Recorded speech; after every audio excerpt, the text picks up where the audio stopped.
Nakapamili na nga kami kagabi ni Jowa kaya naman talaga maaga akong gumising para maiayos ko na nga ito. Wala naman nga po akong no choice dahil talaga namang marami ng kulang dito sa aking munting tindahan. Sa ayaw ko pag may bumibili sasabihin kong wala dahil wala nga po akong stock or di kaya tinamad pumunta ng grocery. Kaya ito nakapamili na ako. Alam nyo ba yung ganyang isang karton at ilang plastic lang ay 6,000 na mahigit iyan. Sobrang mahal na rin talaga ng bilihin. So ayan yung mga dapat ilagay sa ref ay una ko na nga pong kinuha para mai-ref na at lumamig na. Nakarang araw pa ako walang stock nito kaya dinamihan ko na nga yung pamimili.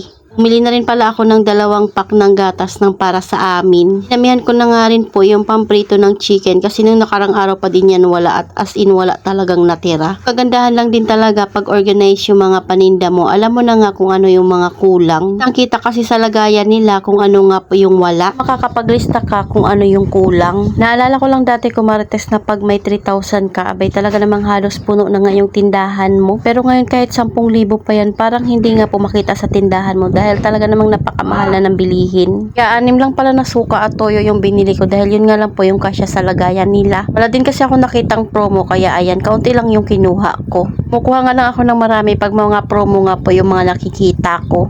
So alam nyo ba itong karton na to ay kalong-kalong ko to sa motor kagabi. So kahit mabigat yan ay okay lang. Ang mahalaga nga ay nakatipid na kami. Dati kasi nung wala pa kaming motor, abay talaga nang gumagastos pa kami ng 80 pesos to 100 nga po pambayad sa tricycle. May malapit naman na grocery dito sa amin kumarites kaya lang maaga nga po silang nagsasara. Gabi din kasi talaga ako may time ng pamimili. Nga lang talaga yung sa pinapamilhan namin kumarites mura din talaga doon. Kailangan mo lang din talaga magtiyaga sa pagpila kasi marami din talagang namimili. Mabenta talaga ngayon yung mga malalamig na inumin. Tubig pa yan, soft drink, sito, kahit ano basta malamig. Ito nga po yung madalas na nauubos sa amin kaya naman talaga sa tuwing namimili kami ay kailangan bumili ng maramihan. Yung flavor nga na mabenta sa akin na Zesto ay mango kaya lang wala nga po doon sa grocery kaya mamaya mamimili na naman nga kami. Ito nga na malaya na Saturday na pala ngayon kumarites abay may sahod na nga si Jowa. Pambayad na naman nga ng paluwagan at syempre pandagdag na naman nga dito sa tindahan. Next naman ay magre-refill ako ng mga kapigatas at Milo dahil yun nga po yung ubos na. Diba parang kailan lang ay nag-refill na talaga ako doon kumarites. Yun kasi yung mabenta talaga. Umaga pati na nga rin sa hapon. Lalo na nga itong mga kape.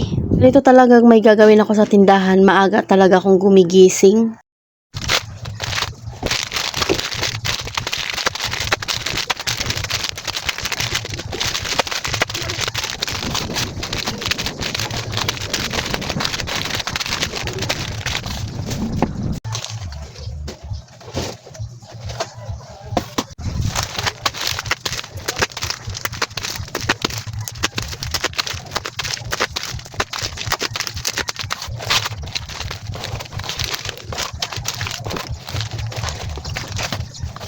Maaga pa lang ay nakadalawang cash in na nga iyan. Kaya malaking bagay din talaga yung GCash sa tindahan.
Salamat sa kailangan i-follow for more guys.